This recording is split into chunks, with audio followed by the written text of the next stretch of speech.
जीवन में आध्यात्मिक गुरु का विशेष महत्व है। गुरु की महिमा अनंत है। सत्संग समारोह में गुरु की जीवन में आवश्यकता पर प्रकाश डाला गया। बाबा जय गुरुदेव के आध्यात्मिक उत्तराधिकारी बाबा उमाकांत ने सत्संग समारोह में प्रवचन लाभ प्रदान करते हुए गुरु की महिमा बताई। नगर खैराबाद के बाबा जय गुरुदेव संगत शब्द योग विकास संस्थान परिसर में एक दिवसीय सत्संग को संबोधित करते हुए बाबा उमाकांत ने कहा कि यह मनुष्य शरीर बेशकीमती अमोलक है। इस शरीर को पाने के लिए देवी देवता भी तरसते हैं। उन्होंने बताया कि इसी मानव शरीर से ही प्रभु मालिक मिलता है। गुरु महिमा पर प्रकाश डालते हुए बाबा उमाकांत ने कहा कि मानव ही नहीं, रामकृष्ण भगवान ने भी गुरु किया। जिस तरह भौतिक शिक्षा प्राप्त करने के लिए गुरु की जरूरत पड़ती है, वैसे ही मोक्ष प्राप्ति के लिए आध्यात्मिक गुरु की आवश्यकता होती है। इसलिए सभी को समय पर सद्गुरु की खोज करनी चाहिए। उमाकांत महाराज ने दुर्व्यसनों के सेवन से होने वाले नुकसान पर भी प्रकाश डाला।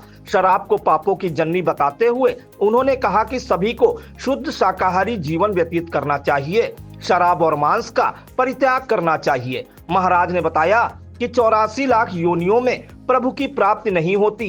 केवल मानव शरीर ही ऐसा है जिससे मोक्ष की प्राप्ति होकर जन्म मरण से छुटकारा पाया जा सकता है। सत्संग समारोह में श्रद्धालुओं को संबोधित करते हुए बाबा उमाकांत ने क्या कुछ कहा, उसे भी सुनिए। आज क्या होता है, अच्छी भावना रखने से, देवी देवताओं को याद करने से, भगवान को याद करने से अच्छी भावना तो बनती है। यह दान पुण्य यानी खिलाना पिलाना यह सब कर देने से क्या मिलता है? थोड़ी शांति मिलती है। किसको मिलती है? शरीर को मिलती है, लेकिन शरीर को चलाने वाली आत्मा को नहीं मिलती है। इसलिए यह परेशान है। और आत्मा परेशान जब होती है तो शरीर को सुख नहीं मिलता है। तो अब आपको समझने की ज़रूरत है कि धन पुत्र परिवार में तो बढ़ोतरी होती है इससे, लेकिन आध्यात्मिक लाभ नहीं मिलता है। वो ज़्यादा ज़रूरी है। देखो प्रेमी, आप इसमें जो लोग बैठे हो, आपकी अलग अलग उम्र है। आपके उम्र में बहुत से पोष निकल गए। माघ आया, फागुन आया, चैत बैसाख जेठ आषाढ़ आया, दिन निकले, महीना निकला, संवत निकला, सन निकला, लेकिन इसका मतलब नहीं समझ पाए। आपको समझने की ज़रूरत है कि ये जो तीज त्यौहार आते हैं, ये जो तिथियाँ आती हैं, महीना आता है, यह हमको याद दिलाता है। क्या याद दिलाता है? कि तुम्हारी उम्र इतनी दिन की थी और इतना इसमें खर्च हो गया। तुम्हारी उम्र ख़त्म हो गई। आज देखो, जो समय इस समय पर है, 12:30 बजने वाला है दिन में। अब यह समय जीवन में फिर नहीं आएगा कि आज ही तिथि के दिन, आज ही तारीख को, आज ही सन को फिर दोबारा आप देख पाओगे, समझ पाओगे। यह निकल जाएगा, उम्र कट जाएगी। हर आदमी को गिन करके सांसों की पूंजी खर्च करने के लिए मिली है, और जैसे ही यह खर्च होती है तैसे यह शरीर धड़ाम से गिर जाता है। फिर इसको लोग क्या कहने लगते हैं? मिट्टी। 2 घंटा भी घर में नहीं रहने देते, कहते ले जाओ जलाओ, नहीं तो मिट्टी खराब हो जाएगी। यह मिट्टी हो जाती है और इसको ले जाते हैं जला करके, ज़मीन के अंदर गाड़ करके मिट्टी में इसको मिला देते हैं।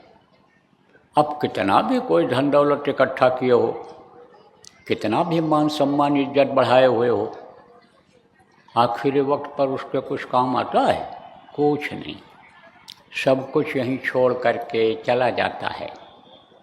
प्रेमियों, आज पौष की पूर्णिमा है। इन तीज त्योहारों का मतलब होता है, अमावस्या पूर्णिमा का मतलब होता है।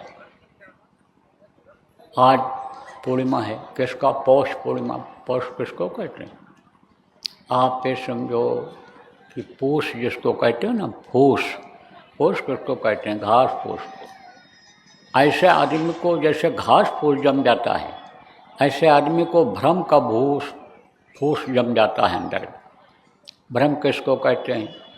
जैसे कहीं आप रात को जा रहे हो, अंधेरा है, अब वहाँ पर मान लो कोई पेड़ कटा हुआ खाली खड़ा है, देखोगे तो आदमी दिखाई पड़ेगा, भ्रम हो गया। हाथ पैर आँख कान सब दिखाई पड़ेंगे, उसके सिर पर पगड़ी लगाए हुए भी दिखाई पड़ेगा, तो क्या हो गया? भ्रम हो गया। अब यह भ्रम कहाँ हुआ? अंधेरे में हुआ। तो सच पूछो तो यहाँ अंधेरा है। कहाँ? इस दुनिया संसार में। कहोगे भाई अंधेरा कहाँ है, सूरज निकला है, रोशनी में हम बैठे हैं, लेकिन आँख बंद कर लो तो अंधेरा रहेगा कि उजाला रहेगा? यहाँ अंधेरा ही अंधेरा है। तो अंधेरे में आप भ्रम में पड़ जाते हो, भूल में पड़ जाते हो, और इसी में देखो लोग भटक रहे हैं, इधर उधर खोज रहे हैं। किसको? प्रभु को खोज रहे हैं।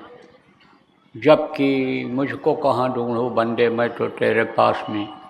कहा कस्तूरी कुंडल बसे मृग ढूंढे बनमाए, और ऐसे घट घट राम हैं दुनिया देखत नाय।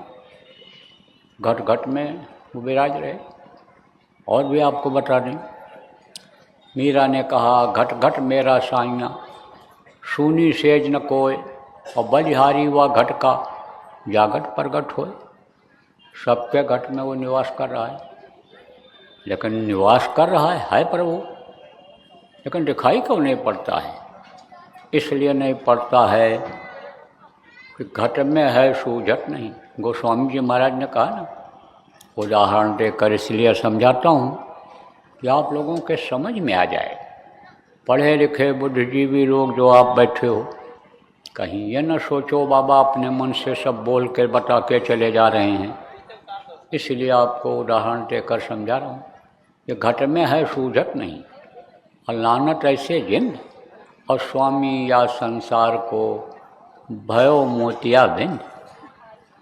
मोतियाबिंद जानते होगे, बच्चों को नहीं मालूम, लेकिन बुढ़ापा जब आती है, उम्र जब बढ़ती है और ध्यान नहीं रखा जाता है, तब आँखों में मोतियाबिंद हो जाता है। अब कहोगे कैसे ध्यान रखना चाहिए, ये भी बता दें आपको। जैसे छोटे बच्चे हैं और उनको सिखा दो कि सुबह जब उठो तो अपना थूक निकालो और ऐसे आँख में काजल की तरह से लगा लो, फिर दूसरी उंगली में थूक निकालो और दूसरे आँख में लगा लो। अब वो जो मैल होगी, ये जो थूक होता है, ये क्या होता है? खारा होता है। पेशाब भी खारा होता है, थूक भी खारा होता है, और नाक से जो गंदगी निकलती है वो भी खारा ही होती है। तो अब आप ये समझो कि उनको अगर आप बता दो तो इसको काट देता है। जैसे सोडा खारा होता है, जैसे रेह खारा होता है, जैसे आपका यानी समझो राजन जिसको कहते हो, लोबान, वो भी देखो जब कोई मशीन चलाते हैं, पट्टा यानी समझो कि चिकना हो जाता है तो उसमें लगा देते हैं, खारा होता है। तो जब वो खारा लगता है तो काटता है उसको। अब वो किसको काटता है? जो रात में सोया था और अंदर से गंदगी निकली, मैल निकली और आँखों में जम गई बंद होने के नाते, उसको वो साफ़ करता है। लेकिन ये एकदम से साफ़ ना हो पाता है, और अगर मान लो जमा फिर रह गया तो फिर वो उसका असर जाएगा, पर्दा बनेगा उसका। इसलिए कहते हैं फिर मुंह में कुल्ला ले लो थोड़ी देर के बाद, और ऐसे पानी आँखों में डाल लो 30-35 बार, ऐसे धीरे धीरे। इससे क्या होता है? आँख की सफाई हो जाती है। जैसे दांत की सफाई करते हैं, बच्चों को सिखाते हैं कि सुबह जब उठो तब तो मंजन करो, दातून करो। अंजन मंजन पहले था नहीं, तब क्या करती थीं यह माताएं? नमक और सरसों का तेल किसमें मिलाती थी? चूल्हा जो रोटी बनाने के लिए बनाती थी, जली हुई मिट्टी उसी में से थोड़ा सा निकाल करके मंजन बना लेती थी और फिर मिट्टी लगा देती थी उसमें। तो कहती थी माताएं बच्चों को कि दांत को साफ़ करो, दांत को साफ़ करो, कुल्ला करो, कई बार कुल्ला करो, मुंह में ऐसे लेकर के घुमाओ चारों तरफ, फिर कुल्ला करो कि जिससे अंदर से जो गंदगी है वो सब निकल जाए। इसी तरह से आँखों को जब साफ करते थे तो मोतियाबिंद नहीं होता था। अब मोतियाबिंद मान लो किसी को हो गया, तो सामने कौन खड़ा है, सामने क्या चीज़ है, वही नहीं दिखाई पड़ता है। इसी तरह से प्रभु को, देवी देवताओं को, जिनको भगवान कहते हो, उनको अगर देखना है तो इन बाहरी आँखों से आप देख नहीं सकते हो। देखा किससे जाता है, इन्हीं दोनों आँखों के बीच में जो तीसरी आँख है, जिसको आत्म चक्षु शून्यत्र कहते हैं, उससे देखा जाता है। शून्यत्र उसका नाम क्यों पड़ा? क्योंकि शो का लोक दिखाई पड़ता है, घर में ही बैठे अपने अनिशी मनुष्य शरीर में रहते रहते शो का लोक दिखाई पड़ता है उस आँख से, इसलिए लोगों ने उसको शून्यत्र कहा है, थर्ड आई कहा है, रूहानी आँख कहा है फकीरों ने। तो अब आप ये समझो प्रेमियों कि उससे प्रभु का दर्शन होता है, तो अब उसमें मोतियाबिंद हो गया। सत्संग समारोह में बाबा उमाकांत ने घर परिवार में होने वाले छोटे बड़े विवाद और मानसिक तनाव से मुक्ति के कई उपाय बताए। उन्होंने कहा कि जय गुरुदेव का नाम बोलने से तकलीफों में आराम मिलने लगता है। सत्संग समारोह में नगर पालिका परिषद खैराबाद चेयरमैन प्रतिनिधि अभिषेक गुप्ता बबलू, प्रसादी लाल मौर्य, धर्मूलाल पाल, आनंद प्रकाश अवस्थी, ओम प्रकाश मिश्रा, भोपराम, जुगुल किशोर शर्मा, कामेश्वर दयाल, श्रीराम प्रजापति, अवध राम वर्मा, मनोज कुमार शर्मा, अशरफी लाल शर्मा, राधेश्याम गुप्ता, गंगा राम मौर्य, राम लखन प्रजापति, मुन्ना लाल, ओम प्रकाश रावत सहित हजारों श्रद्धालु मौजूद रहे। इस कार्यक्रम की सुरक्षा के लिए कई थानों की फोर्स लगाई गई थी।